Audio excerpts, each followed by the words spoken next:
Bien, vamos a continuar con la clase de Pentateuco que dejamos en suspenso el lunes y vamos a seguir con los jueces mayores.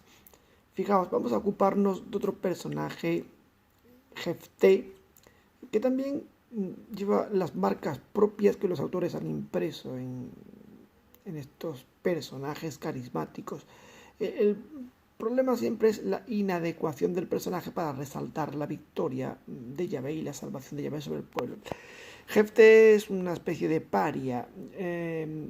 Se convierte en salvador habiendo sido primero expulsado de casa por sus hermanos. Es hijo de una prostituta que su padre había tenido con ella y por esta condición sus hermanos logran expulsarle y desheredarle. La historia de Jefté, tras una larga introducción, los versículos 6 al 16, el ciclo se resume en 5 grandes conflictos. Es el ciclo de los conflictos. Jefté vive en una situación conflictiva. El primero es con sus hermanos, que abarca los primeros 3 versículos del capítulo 11. Después tiene un conflicto con las autoridades de Galaad. Después con los amonitas. Y después con su propia hija y con los efraimitas, finalmente 12, 1 y 6. El hombre que vive inmerso constantemente en el conflicto. A excepción del primer conflicto, cada uno de ellos lo que hace es servir de antesala al... servir de consecuencia del conflicto anterior. O sea, el conflicto anterior le sirve de antesala a este conflicto. Cada conflicto va preparando otro. Así, por ejemplo, el conflicto que tiene con las autoridades es preparado por la expulsión de la casa paterna. Las autoridades van a buscarle después cuando se ven el pueblo en peligro. Y dice, sí, pero vosotros, mis hermanos me echaron, vosotros la apoyaste, etcétera, etcétera, ¿no? El de los amonitas, por lo contado en la larga introducción de la que hemos hablado, cuya lectura os recomiendo. El de la hija, por el momento previo a la batalla en el que se ve obligado a hacer el voto. Y el de los efraimitas, por no haberlos invitado a la batalla, lo cual le llega a una conflictividad con el propio Jefté. Pero vemos que los episodios anteriores van creando el pórtico de los siguientes conflictos. Al mismo tiempo hay un desarrollo teológico que convierte la historia del sacrificio de la hija de Jefté en el marco de una virulenta crítica contra algunos ritos sacrificiales incompatibles con la religión yavista más pura.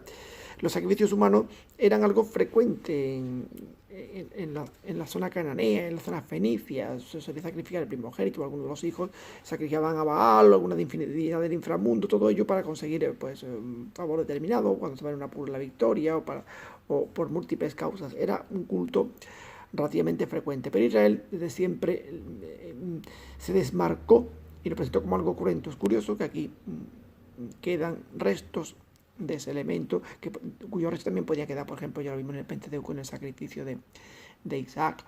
Pero hay un problema teológico importante. El hombre del conflicto, el hombre cuya vocación a juez nace en el conflicto, porque previamente su vida había sido conflictiva, dado que había sido expulsado de su familia, ese hombre va a ir en una bola enredando el conflicto, y aunque libera al pueblo, lo hace de una manera extraña y curiosa. ¿Sí? La falta de fe impulsa a Jefté a un voto precipitado de terribles consecuencias. Jefté es otro personaje que tiene cierto grado de desconfianza. Él necesita asegurarse la victoria y le hace una promesa a Yahvé que Yahvé no le ha pedido. Aquí hay que fijarse bien, porque uno puede leer el texto superficialmente y pensar que Yahvé pide el sacrificio de la hija de Jefté, pero no, es una decisión espontánea de Jefté. Lo que ocurre es que, claro, la Torah prescribe que se cumplan al Señor los votos, pero Jefté lo que ha hecho es un voto irresponsable. ¿Qué podía haber hecho Jefté en este momento? Jefté se va a convertir en un contramodelo doloroso más cercano al trágico Saúl, primero de Samuel 14, 24, 25, que al fiel Josías. ¿Qué podía haber hecho Jefté? Bueno, ¿cuál es la culpa de Jefté? Él ha hecho un voto. La Torah dice que hay que cumplir los votos a Yahvé, pero él podía haber buscado una vía de intercepción, podía haber acudido a Yahvé, podía haber intentado ver la manera en el encuentro con Dios de ser dispensado de ese voto, pero no lo hace. Decide tirar para adelante y lo cumple, y tiene unas consecuencias trágicas para él con ese personaje de la hija de Jefté que acepta de una manera sumisa ser entregada al voto, con la única condición de ir con sus amigas a llorar porque va a morir sin haber podido ser fértil, siendo virgen, por tanto sin haber podido transmitir la vida. Así Jefté acaba convertido en un personaje trágico. La salvación de Israel ha sido amarga porque él no ha sido primero, reflexivo a la hora de pronunciar el voto. En segundo lugar, porque él tampoco ha intentado arrancar de Dios la retractación de ese voto, sino que ha tirado para adelante. Eso sin contar con las hazañas tremendas y brutales que en el ciclo se detallan en cuanto a sus adversarios. Por tanto, tenemos otro escalón más en la caída libre del periodo de los jueces. Israel va siendo salvado, pero cada vez los costes van siendo mayores y la degradación moral del pueblo va subiendo. El último de los jueces mayores es Sansón. En muchos aspectos la historia de Sansón es particular, es singular, y se trata de un ciclo de relatos bastante independientes. ¿Por qué? Porque no están tan centrados en la liberación de Israel como en las hazañas, algunas veces incluso tragicómicas, de un héroe surgido de la tribu de Dan. Sansón es un danita. Curiosamente, el nacimiento viene precedido de un relato de anunciación. La anunciación a la Virgen no es el único relato de anunciación que encontramos en la Sagrada Escritura. La anunciación a la madre de Sansón y a su padre después, a Manoch, es un clásico del Antiguo Testamento de este tipo de género, de este tipo de relatos. Aquí vemos la figura de la mujer estéril en esa relato de anunciación, no podía tener hijos, pero llega un ángel de Yahvé y le dice que va a concebir y que va a tener un hijo, pero por el hecho de tenerlo va y le impone un voto de nazireato para el niño.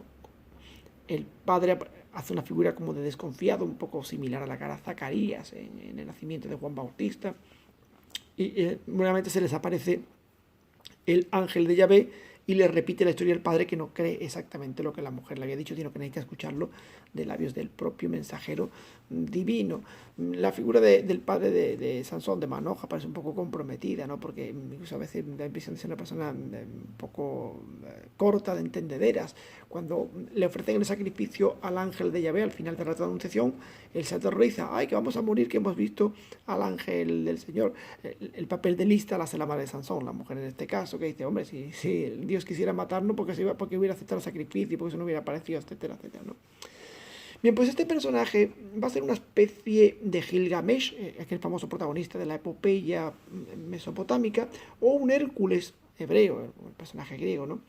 De estas aventuras que pudieron circular en tiempo sobre este personaje danita, el texto, la relación final del texto, ha hecho un verdadero caudillo guerrero apto para ser integrado en la galería de los jueces de Israel.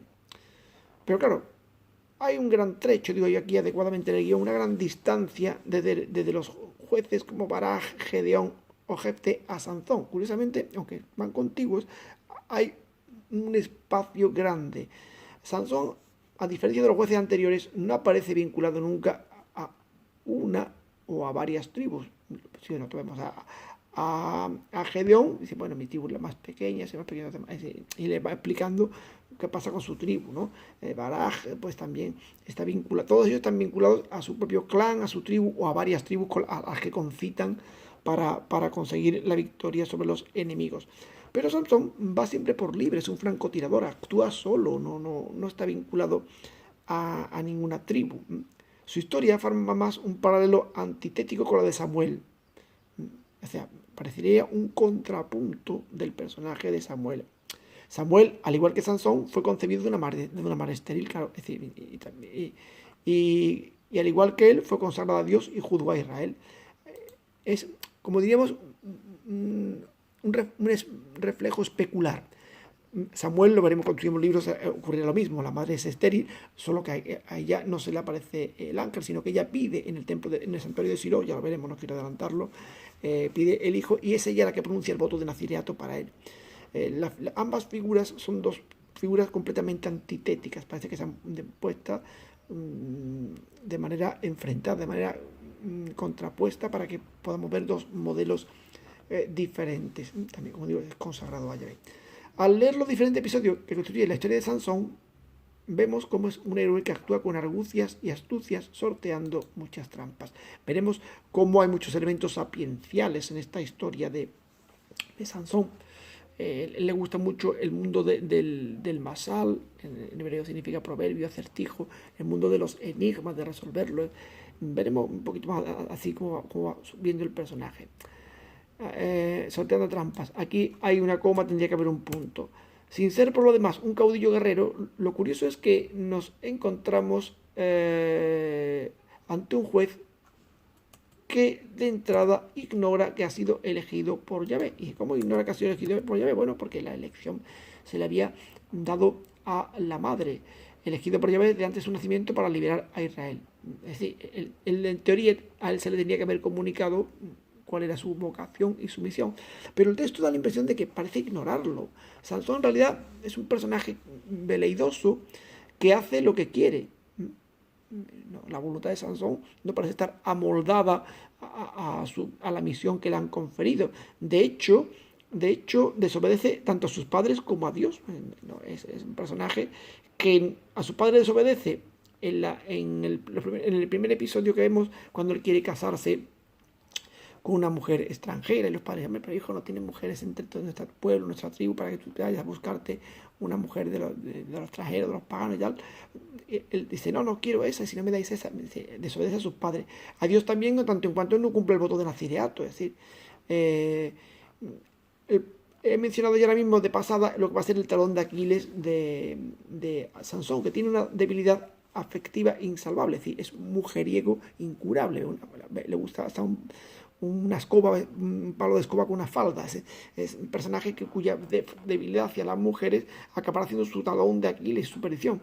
Es decir, tiene esa afectividad extraña de pulsiones, mujeriego acérrimo, y además es prisionero de un carácter compulsivo.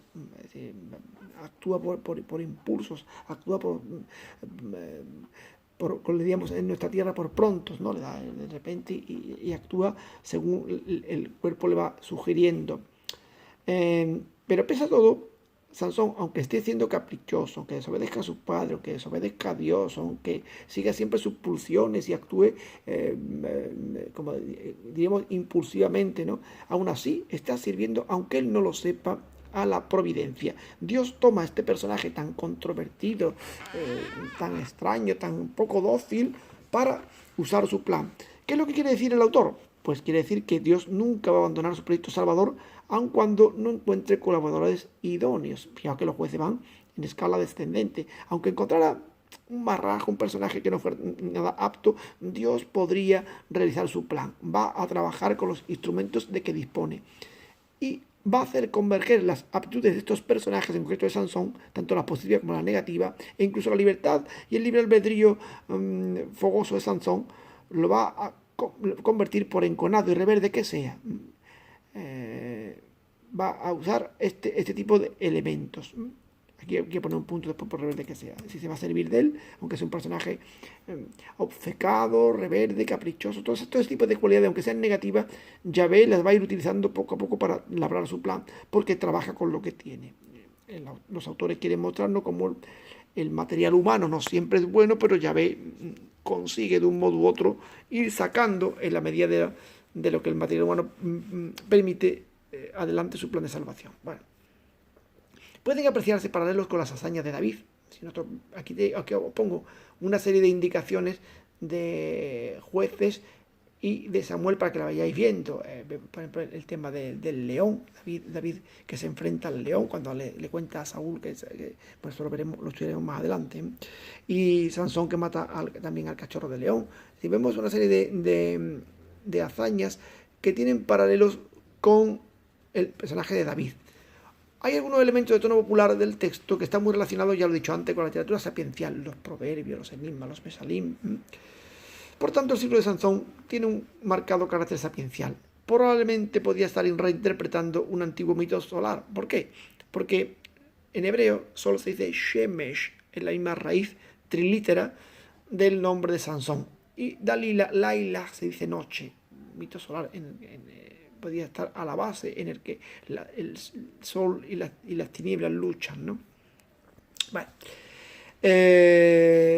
Sansón es percibido como un héroe, pero como un héroe falible, como un héroe débil, dominado para que se cumpla su plan la mayor parte de las veces por sus impulsos y por sus conquistas femeninas. Aquella mujer que encuentra, la que le pide a sus padres para casarse con ella, es primera mujer, la que encuentra en Gaza, y la propia Dalila al final, ¿no? Bien. Bueno, el contraste es aún mayor teniendo en cuenta que Sansón ha sido beneficiario de un nacimiento milagroso que lo ha convertido en Nazir, consagrado de Dios. Recordad el texto de Números que ellos ponían. El voto de nazireato, no beber vino ni bebidas alcohólicas ni comer nada impuro, no impide a Sansón que embriagarse. En la boda, claro, en la boda pues se bebe y se embriaga. Ni le impide tampoco tocar cadáveres como el del león o el del asno, con cuya quijada mata a los filisteos. Sansón no vacila en comer la miel que ha salido de un cadáver, lo cual le volvería impuro siendo nazir. Él va haciendo a su bola, sin importarle si es un consagrado o no lo es. Bien. A partir de este momento, su trágico fin adquiere sentido teológicamente. ¿Cómo adquiere sentido teológicamente el fin de Sansón? Bueno, pues es vencido menos por la traición de Dalila que por sufrir un castigo divino a causa de sus infidelidades. O sea, ¿qué le va a pasar a Sansón? Y voy a ampliar un poquito, bueno, me voy diciendo algunas cosas que no están en el guión, cuando estoy en clase digo todavía muchas más, pero bueno, aquí vamos haciendo lo que vamos pudiendo. Fijaos, Sansón es el hombre al que le gustan dos cosas, los acertijos y las mujeres. Y va a jugar al filo de la navaja con una mujer muy inteligente. De hecho, la cuestión, el autor es un poco sarcástico en el texto. Sansón juega a ser listo, a ser sabio con los acertijos y a coquetear con las mujeres, y todas las mujeres con las que se encuentra suelen ser más listas que en este aspecto. Su primera mujer lo engaña porque le saca la solución del acertijo, y la idea también lo engaña. Y lo engaña por su talón de Aquiles, por la fragilidad emocional que él tiene. Dalila va a hacer lo mismo.